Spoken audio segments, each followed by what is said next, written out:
Bonjour, Native des peuples des racines, un podcast en partenariat avec Esprit Occitanie.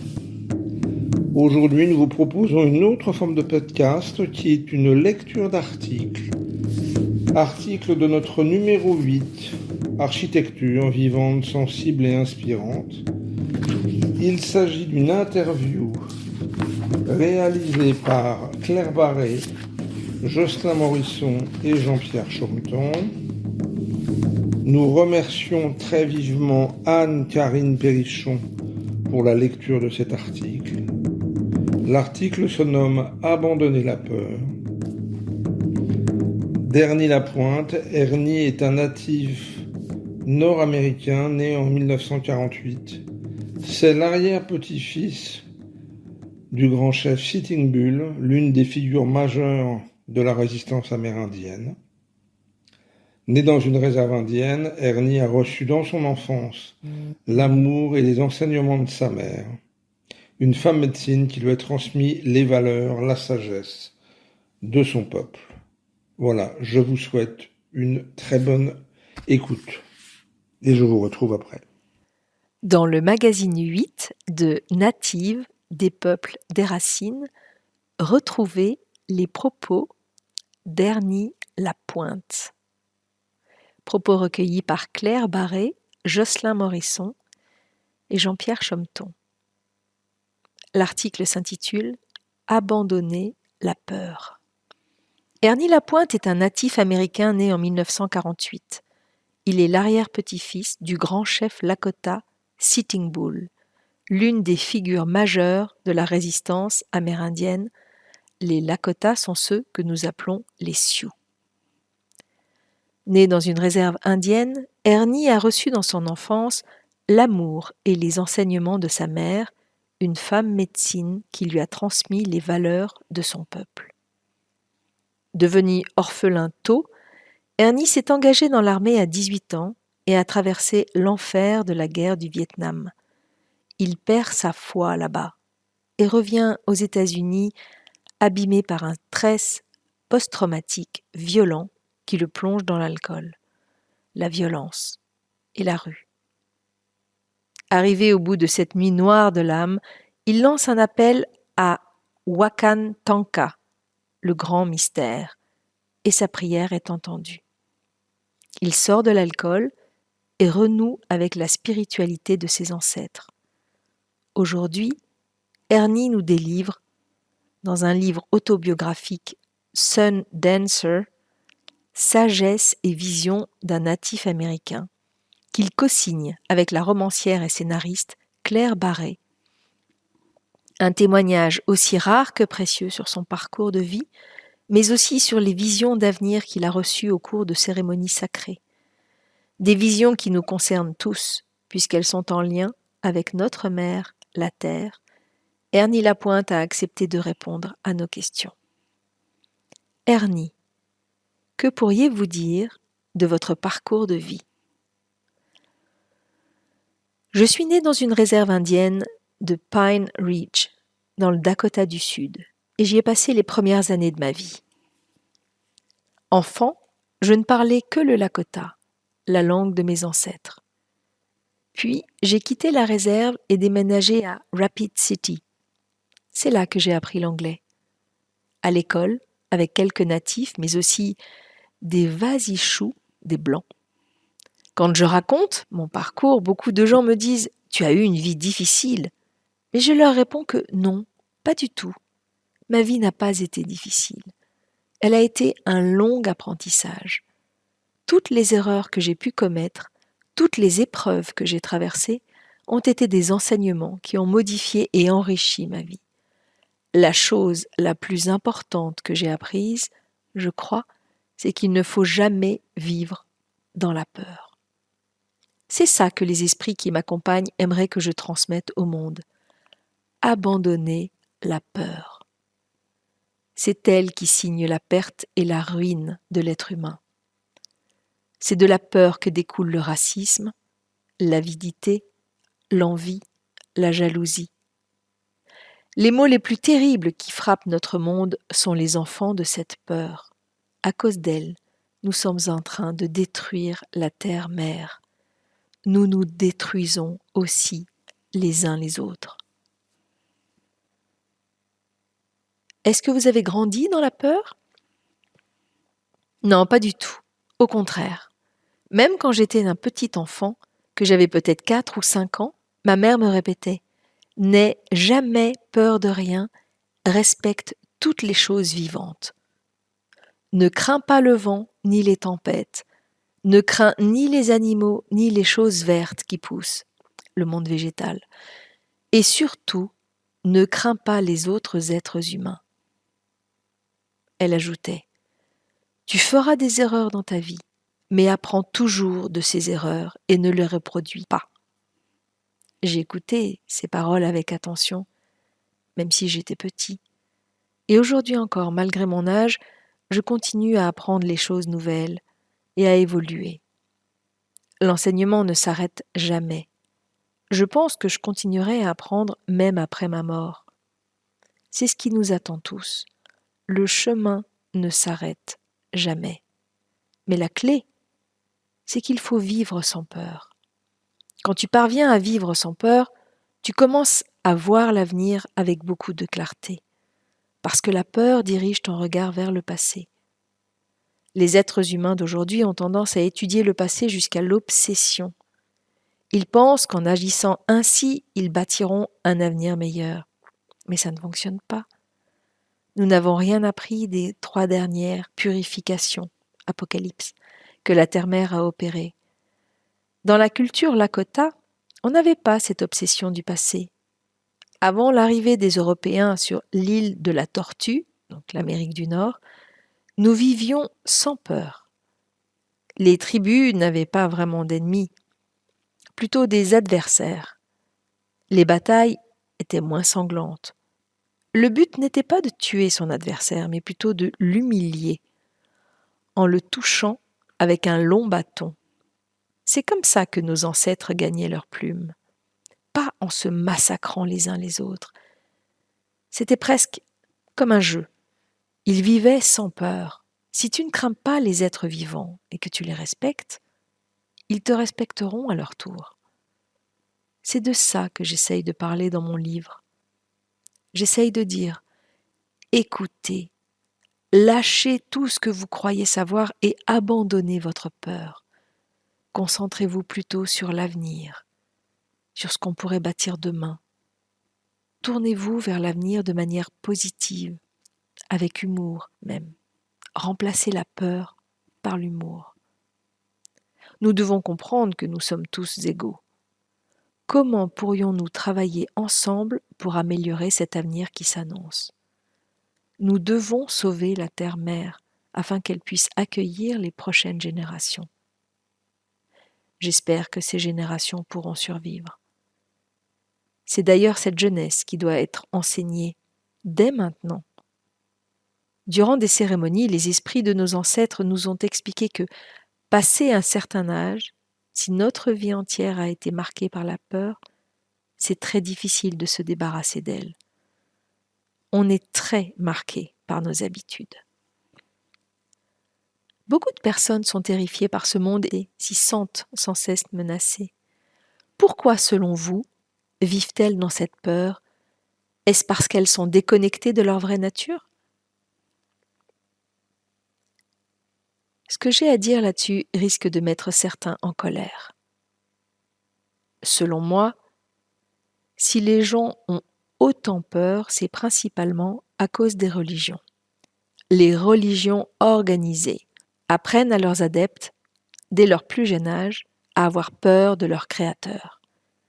Ici, aux États-Unis, les pasteurs répètent sans arrêt « Craignez Dieu ». Ils menacent aussi, martèlent « Si vous faites quelque chose de mal, vous brûlerez dans les flammes de l'enfer ». C'est comme ça qu'ils instillent la peur dans le cœur de tous ces enfants qui grandissent avec ce sentiment de terreur. Je connais un peu les religions organisées, parce que quand j'étais petit, on nous forçait à aller à la messe. Notre spiritualité était interdite, et l'église était obligatoire. Quand je vivais à la réserve, des agents nous obligeaient à y aller le dimanche. Je n'aimais pas du tout cela. Je ne comprenais pas pourquoi ce pasteur se mettait à nous dire ce qu'on devait faire ou ne pas faire. Pourquoi il nous menaçait sans cesse d'aller en enfer? Ça allait à l'encontre de tout ce que ma mère m'enseignait à la maison. Dans la culture Lakota, nous n'avons ni enfer ni paradis.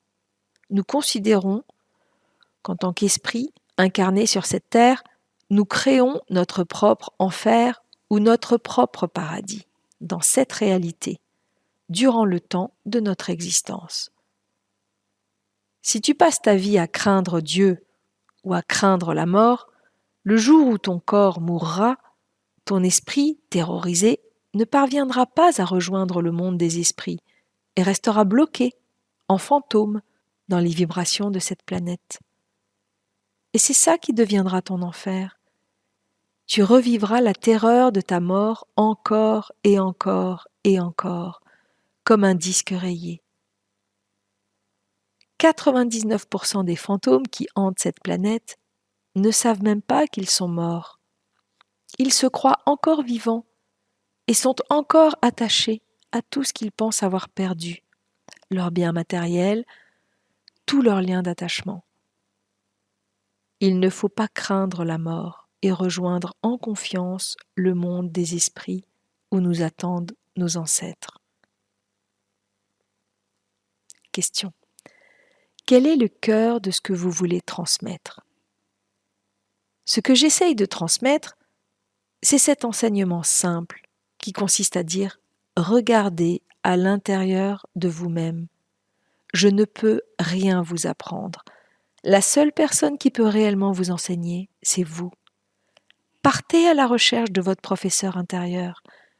Connectez-vous à votre intuition et faites-lui confiance. L'éveil viendra de l'intérieur, pas d'un événement extérieur ni d'une voix autre que la vôtre. Vous êtes celui ou celle qui peut vous apprendre à abandonner la peur. Si vous êtes déjà vieux ou vieille, ce sera sans doute plus complexe, mais c'est possible. Les jeunes enfants, eux, viennent seulement d'arriver au monde des esprits. Et leur esprit est encore capable d'apprendre de nouvelles choses. Dès leur plus jeune âge, il faut leur apprendre à ne craindre rien, ni personne. Ça leur permettra peut-être de grandir en ayant les yeux fixés sur l'avenir. Ils sont venus sur cette terre pour être enseignés. Pour moi, la terre est comme une immense salle de classe. Nos esprits, nos âmes viennent ici pour apprendre. Nous passons par 4 phases.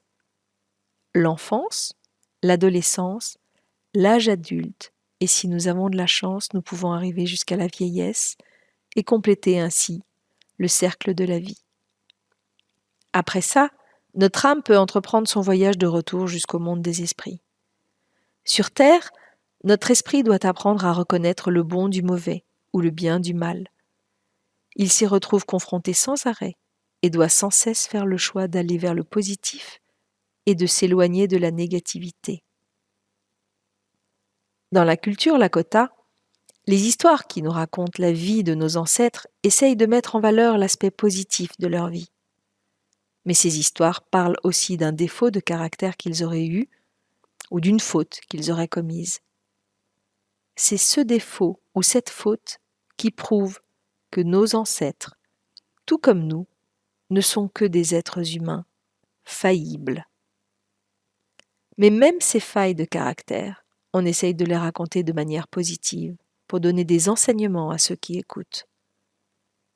Dans toutes les histoires que ma mère me racontait sur mon arrière-grand-père, elle essayait de mettre en lumière ses qualités profondes, toutes les belles choses qu'il avait accomplies. Elle me disait que c'était un homme qui prenait soin de sa tribu, qu'il leur apportait du soutien et de l'aide. Il devait bien avoir quelques défauts. Ma mère a dû m'en citer un, mais elle voulait m'enseigner avant tout qu'on ne capitalise pas sur les choses négatives, mais bien sur les choses positives. À travers ces histoires de vie, les Lakota apprennent aux enfants à n'avoir peur de rien. Ils mettent en avant le courage et la détermination. Comme j'ai grandi dans cette culture, je n'ai peur de rien, ni des autres, ni de la mort. Si je devais mourir aujourd'hui ou demain, c'est que c'était prévu comme ça. J'espère juste que j'aurai le temps de terminer la mission de vie pour laquelle je suis née, avant de repartir au monde des esprits. Et ma mission, c'est simplement de partager ces pensées avec les gens qui m'écoutent ou qui me lisent. J'essaye de leur montrer qu'il est possible de vivre sans cette terreur.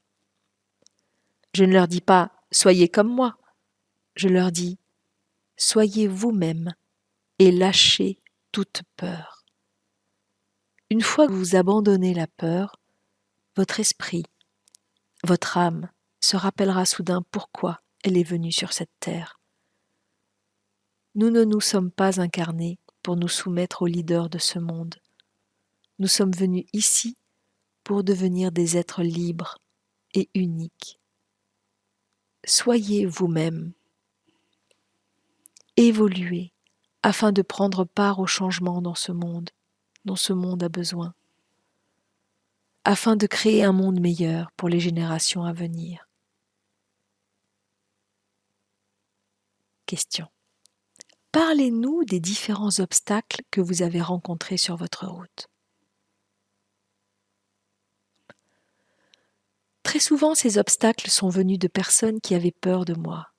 J'ignore pourquoi elles avaient peur. Cette peur se transformait souvent en remarques racistes. J'ai été souvent victime de discrimination. Mais quand je sens cette haine surgir, je fais en sorte de ne pas la rendre en retour. Je sais qui je suis. Je n'ai donc pas besoin de haïr qui que ce soit. Je dis souvent aux gens, si vous saviez qui je suis, vous arrêteriez de me craindre. Vous auriez au contraire envie de devenir mon ami. D'un autre côté, je n'ai pas vraiment d'amis. J'ai juste des connaissances. Très jeune, quand je me suis retrouvée à la guerre du Vietnam, j'ai compris que si tu te fais de bons amis et qu'ils meurent brutalement au combat, leur mort arrache un morceau de ton âme. C'est comme ça que j'ai appris à avoir des connaissances plutôt que des amis. On essaye d'en avoir le moins possible les uns sur les autres. On se donnait des surnoms même. Quand un soldat meurt, tu n'as pas envie de connaître ni sa famille, ni ses amis, de savoir d'où il vient, ni qui il était. J'ai gardé cette habitude. Pour devenir mon ami, il faut gagner ma confiance. Et en retour, je dois gagner la confiance de cette personne. Il faut créer une connexion spéciale. Savoir que l'autre ne te laissera jamais tomber en cas de besoin. C'est ça l'amitié véritable. Dans notre culture, on a une cérémonie qui s'appelle Unkayapi. C'est une cérémonie qui permet de choisir une personne et de s'en faire un ami, presque un membre de sa famille. Ça crée un lien si puissant que ça surpasse le lien que vous avez créé avec votre famille de sang. Parce que vous vous êtes choisi. Vous ne pouvez pas laisser votre Unka dans le besoin. S'il a faim, froid, si quelque chose lui arrive, vous devez lui venir en aide, à lui et à ses proches. Et il fera la même chose pour vous. C'est ce à quoi vous vous engagez quand vous faites cette cérémonie. C'est ça ma vision de l'amitié. C'est pour ça que je ne m'engage pas facilement dans cette voie. Ma seule amie véritable, c'est ma femme, Sonia. C'est mon amie et aussi quelqu'un qui fait partie de mon âme. Jamais je ne la laisserai tomber. Et je sais qu'elle non plus ne me laissera jamais tomber. On peut s'asticoter de temps en temps, mais nous sommes des partenaires et ce lien n'est jamais remis en cause. C'est ma seule amie. Bien sûr, j'ai quelques connaissances qui sont chères à mon cœur. Claire en fait partie, mais elle vit si loin.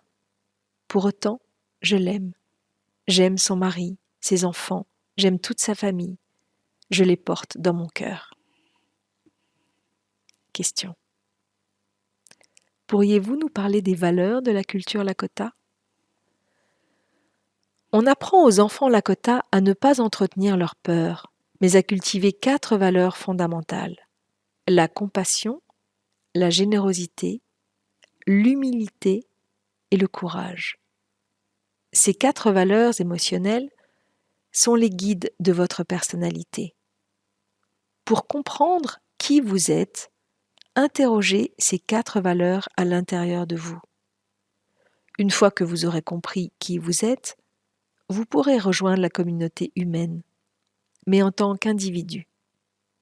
Ma mère me disait toujours, si tu vis selon ces valeurs et que tu comprends qui tu es, alors tu seras parfait. Et pourtant, quand j'ai été à l'école, on m'a fait comprendre que rien ni personne n'était parfait. Quand je suis rentrée à la maison, je m'en suis ouvert à elle. Elle m'a dit, tu es parfait dès que tu deviens toi-même. Chacun est parfait dans son identité. Il ne faut chercher à copier personne, ni moi, ni ton père. Nous ne sommes là que pour te donner un bon exemple. Car nous aussi, nous cherchons à vivre selon ces 4 valeurs fondamentales. Comporte-toi toujours bien, prêche par l'exemple. Ça permettra à d'autres d'observer tes agissements et d'en faire des enseignements qui leur permettront de se rencontrer eux-mêmes. Deviens toi-même et tu seras parfait. Tu dois faire preuve de compassion envers chaque être vivant. Tu dois te montrer généreux. N'oublie jamais de rester humble. Contente-toi souvent de ne rien dire, d'observer et d'écouter ce que les gens ont à te dire. Qu'ils aient raison ou tort, tu les écoutes et ça te permet de comprendre qui ils sont, où ils en sont sur leur chemin. Et le courage doit lui aussi t'accompagner. Et un jour, peut-être, il te faudra te lever et prendre la parole. C'est ce que je fais aujourd'hui. J'ai décidé de partager mes pensées, ainsi que les visions et les enseignements que j'ai reçus au cours de cette vie. Question. Vous avez perdu vos parents très jeunes. Est-ce qu'ils vivaient selon les valeurs Lakota ? Était-ce facile à l'époque de vivre selon ces traditions et ces enseignements ? Ma mère vivait de manière traditionnelle, oui, en suivant les préceptes de la spiritualité Lakota. Mon père, lui, était plus attiré par l'idée de s'intégrer à la culture américaine. Il était déjà vieux quand je suis née. Certains de ses enfants, issus d'un précédent mariage, auraient presque pu être mes parents. Mes parents avaient chacun été mariés et avaient déjà eu des enfants. Mais je suis le fils unique de leur union. J'avais beaucoup de demi-frères et demi-sœurs, tous beaucoup plus âgés que moi. Ma mère m'a tout enseigné. Mon père était relié à cette culture, bien sûr. Il avait grandi à l'intérieur de ces valeurs, mais il en restait un peu éloigné, parce qu'à l'époque, le gouvernement américain avait rendu notre culture et notre spiritualité illégales. Toutes nos cérémonies étaient interdites. On pouvait aller en prison, juste pour avoir brûlé de la sauge. On n'avait pas le droit de chanter nos chants sacrés. Les vieux Lakota étaient obligés de dissimuler leur chanupa, leur pipe sacrée, sinon ils risquaient de se faire arrêter par les autorités. Ma mère nous a quand même tout transmis, à ses filles et à moi, mais en nous disant que c'était secret. Je ne l'ai connue que quelques années. Elle est morte d'un cancer alors que j'avais à peine 10 ans. Donc je n'ai réellement pu profiter de ses enseignements que durant 5 années, car mes premiers souvenirs d'elle remontent au moment où j'avais 4 ou 5 ans environ. On n'avait ni télévision, ni radio, ni ordinateur. On n'avait même pas l'électricité dans notre petite cabane en bois de la réserve. Donc le soir, ma mère nous racontait des histoires. Elle nous parlait de notre ancêtre, mais aussi des contes et légendes de notre culture. Elle nous racontait tout ça en Lakota, ma langue maternelle, la langue de ma tribu. Et c'est pour ça que ces mots sont encore en moi aujourd'hui. C'est une langue belle et profonde qui s'ancre en vous. Une langue avec des mots qu'on ne peut pas tordre dans tous les sens, comme ceux de la langue américaine. Encore aujourd'hui, c'est dur pour moi d'être obligée de parler en américain. Leurs mots n'ont pas de racines, ils flottent. Les esprits disent que l'américain est une langue inversée, une langue avec laquelle il est facile de mentir. À mon sens, c'est une langue morte. J'aimerais pouvoir vous parler en Lakota. Alors vous comprendriez exactement le message que j'essaye de faire passer. La langue Lakota est précise et tient en éveil. Aucune phrase ne peut avoir de double sens. Et surtout, la culture Lakota est basée sur l'humour. On considère que juste après avoir fait passer un enseignement, il faut faire rire son interlocuteur. Le rire permettra à son cerveau d'enregistrer l'information. Et cet enseignement ressurgira un jour, au moment voulu, 10 ans plus tard peut-être, ou 30 ans plus tard. Les paroles de ma mère me sont revenues de cette manière à des moments importants de ma vie. Des paroles que j'avais enregistrées sans les comprendre quand j'étais enfant. Question. Est-ce que les enfants d'aujourd'hui apprennent encore la langue Lakota? Ils tentent de l'enseigner à l'école, dans les réserves.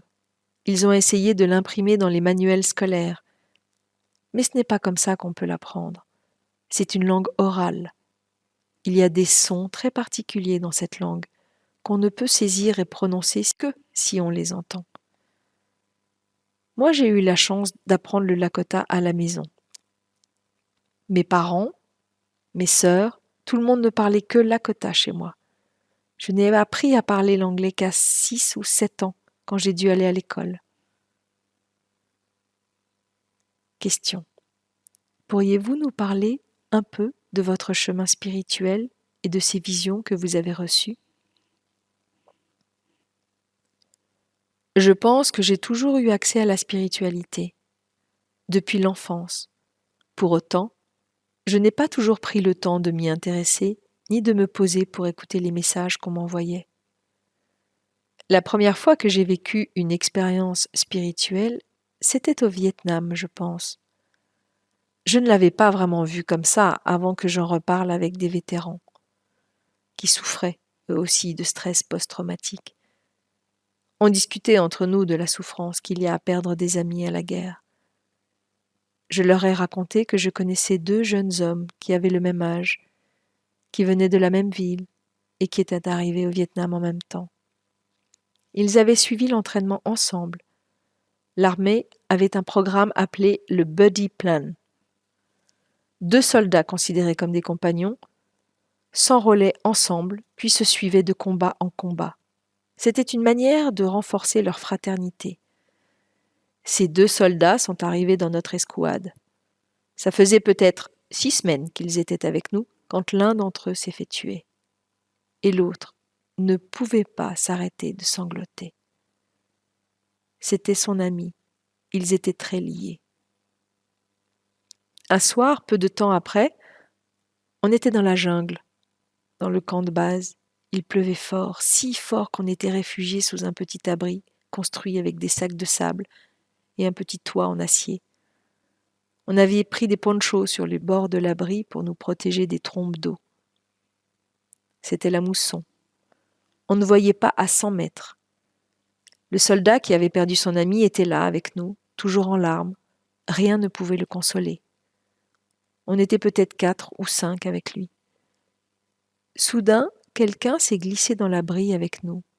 On ne l'avait jamais vu. L'inconnu a regardé ces soldats qui sanglotaient et nous a demandé « C'est quoi son problème ?» On lui a expliqué que son ami était mort au combat. L'homme a sorti quelque chose de sa sacoche et a dit « Il faut qu'il fume ça ». Il a préparé une petite pipe de marijuana. Le soldat au cœur brisé a fumé un peu d'herbe et quelques minutes après, il avait arrêté de pleurer et riait même de bon cœur avec nous. L'homme est reparti. Quand il a remis sa casquette, j'ai vu qu'il avait le grade de capitaine. J'ai demandé aux autres « C'était qui ce type ?» Personne ne le connaissait. La pluie a fini par se calmer et on a pu quitter l'abri. On s'est mis à rechercher le capitaine, mais il n'était nulle part. Personne ne voyait qui c'était. En y repensant aujourd'hui, je me dis que c'était peut-être un esprit qui s'est présenté à nous pour nous montrer que l'herbe pouvait être notre allié contre la douleur et les deuils tragiques que nous traversions. Il voulait qu'on comprenne que la marijuana n'était pas une drogue, mais une médecine au contraire. Il nous l'a prouvé quand on a vu que ce jeune soldat avait été capable de se remettre de sa tristesse insondable grâce à ces quelques bouffées de fumée. Voilà, c'est sans doute lui le premier esprit que j'ai rencontré. Et après ça, j'ai vécu beaucoup d'autres expériences spirituelles. La plus frappante a été celle que j'ai vécue dans les Rock Mountains en 1990, près d'un endroit qu'on appelle Eagle Rock, le rocher de l'aigle. Je le raconte dans le livre, mais à un moment, en pleine nuit, j'ai rencontré 4 esprits qui m'ont montré une scène venant du futur. Ces esprits ressemblaient à des hommes Lakota et avaient des ailes. Ils venaient de la nation des oiseaux. Ma mère m'a toujours dit, quand tu vis une expérience spirituelle, ne la remets pas en question, reçois-la simplement.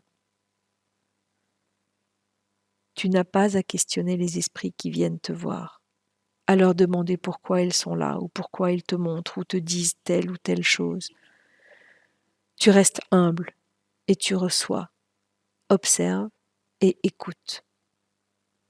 L'un des hommes ailés m'a dit « Voilà ce qui arrive du futur ». Il m'a fait voler au-dessus d'une scène magnifique. Je voyais des gens de tous les pays qui semblaient vivre en harmonie, dans le respect et la joie. C'était la première fois que je vivais une expérience spirituelle aussi intense. Durant des cérémonies, quelques jours après cela, des esprits m'ont dit qu'une grande purification se préparait dans le futur, la 4e. Nous pensons que la Terre s'est déjà entièrement purifiée et régénérée 3 fois. Et cette scène que l'homme ailé m'a montrée, cette scène d'harmonie, où tous étaient unis et bienveillants, j'ai compris que c'était une scène de calme avant la tempête. Une scène qui allait précéder la prochaine purification. Quand cette paix et cette harmonie se répandront sur la planète, cela signifiera que la purification est proche.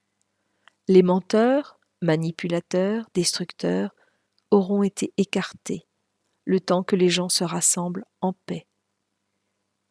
Il faudra profiter de ce moment suspendu de joie et de paix pour se préparer à traverser la purification qui permettra à la terre-mère de se réparer. Juste avant que ça commence, les menteurs et les manipulateurs reviendront et essaieront à nouveau de répandre la terreur. Il faudra traverser la grande purification sans peur pour pouvoir rejoindre paisiblement le monde des esprits. Ce sera un peu comme une bataille qui, pour rejoindre les gangs, des menteurs qui vivent sous le dôme de la peur, qui, pour quitter les vibrations basses de la terreur et rejoindre les terres des ancêtres. Ceux qui parmi nous vivent sans peur devront dire aux autres de s'accrocher, de ne surtout pas sombrer dans la panique. Quoi qu'il arrive, ne craignez rien. C'est un peu ça le message des visions que j'ai reçues au cours de mon parcours spirituel. À un moment, j'ai commencé à essayer de guérir de mon stress post-traumatique. Je suis revenue vers ma spiritualité, vers les cérémonies de mes ancêtres. J'ai participé à des huttes, des quêtes de vision, des sun dances, et des visions et des messages sont arrivés peu à peu, comme les pièces d'un puzzle. Ces messages, je dois les transmettre à mon tour. Fin de la première partie. Retrouvez dans notre prochain numéro la suite de cet entretien qui évoque notamment les cérémonies Lakota, les prophéties et la protection de la terre-mère. J'espère que vous avez pris un grand plaisir à l'écoute de cet article intitulé « Abandonner la peur », qui est vraiment le leitmotiv d'Ernie. Nous avons pris un grand plaisir, Jocelyn, Claire et moi-même, à interviewer Ernie il y a presque un an maintenant, un peu plus d'un an maintenant. Voilà, l'article est en 2 parties, donc vous l'avez dans le numéro 8 et dans le numéro 9 de Native.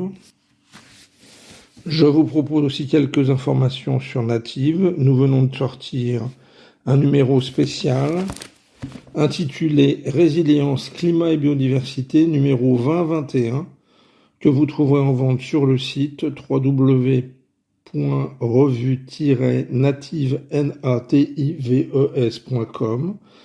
Dans cet article, dans ce numéro, vous retrouverez une interview de Philippe Descola, anthropologue français, interview réalisée dans le Lot en compagnie de Jacques Lavergne de Esprit Occitanie. Vous retrouverez aussi un portfolio de notre parrain Yann Arthus Bertrand, un magnifique portfolio au vivre, une interview de Colline Serrault, une interview de Jean-Pierre Gou, plein de voyages au sein des communautés sur la planète, nouvelle culture écologique, importance des savoir-faire autochtones. Je tourne les pages en même temps que je vous parle. Voilà, un autre portfolio aussi magnifique de François Guéné. Voilà, vous prendrez beaucoup de plaisir à lire tout ça, je pense. Nous y trouvons aussi les conditions de vie des peuples autochtones dans la planète qui sont souvent complexes. Voilà un article de Walter Eco au plaidoyer pour la nature. Peuple autochtone face à la crise climatique de notre amie journaliste Brigitte Postel. Biodiversité et intelligence collective, un article sur la forêt de Ernst Zucker. La longue lutte des Dayaks contre les entreprises forestières par Héroudine Alexander avec Sabaramani. La fin de la forêt vierge en Amazonie, un article de Stéphane Roustan. Les Védas du Sri Lanka, texte et photos de Raymond Figueras. Un très bel endroit avec des photos et des textes de François Guéné, La revanche des Mayas.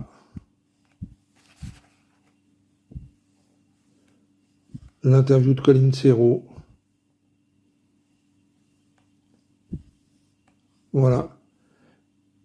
Les rêves et la métamorphose, interview de Jean-Pierre Gou, propos recueillis par Jocelyn Morisson. Rencontre avec Jean-Marc Troubet dit Troups, propos recueillis par Brigitte Postel. En Martinique, cultivez durablement votre avenir. Une expérience novatrice et typiquement martiniquaise s'inspire de la ferme autonome Songhai au Bénin et de l'agriculture de risque. Elle rime avec écologie et souveraineté alimentaire. Enfin, quelques conseils de lecture. L'œil du jaguar, Sophie Squaton chez Actes Sud. Politique du Fairmonde, le dernier texte de notre anthropologue Philippe Descola au Seuil. Le dernier livre de Paul Watson, Biocentrisme. Le secret de la vie, chez Très Daniel, de Romuald Le Terrier et Jocelyn Morisson, que je vous conseille. Amour, force et lumière, Laurent Huglit, chez Mama Édition. Kimik, de Michel Jean au Seuil. Et si vous souhaitez aussi, vous retrouverez dans un ouvrage que j'ai publié au mois de mars de cette année, La vie est un chemin sans fin et sans limite, l'interview complète de notre ami Ernie Lapointe et une douzaine d'interviews de personnalités, d'hommes et de femmes remarquables. Pour finir, je vous précise que l'exposition Hommage de Franck Desplanques cherche toujours des lieux pour l'accueillir. Nous présenterons l'expo du 15 au 30 mars 2026 à Muret, à la médiathèque et à la maison des associations. Voilà, n'hésitez pas, vous retrouverez tous ces renseignements sur le site. Je vous souhaite une excellente journée et je vous dis à bientôt. Bonne journée.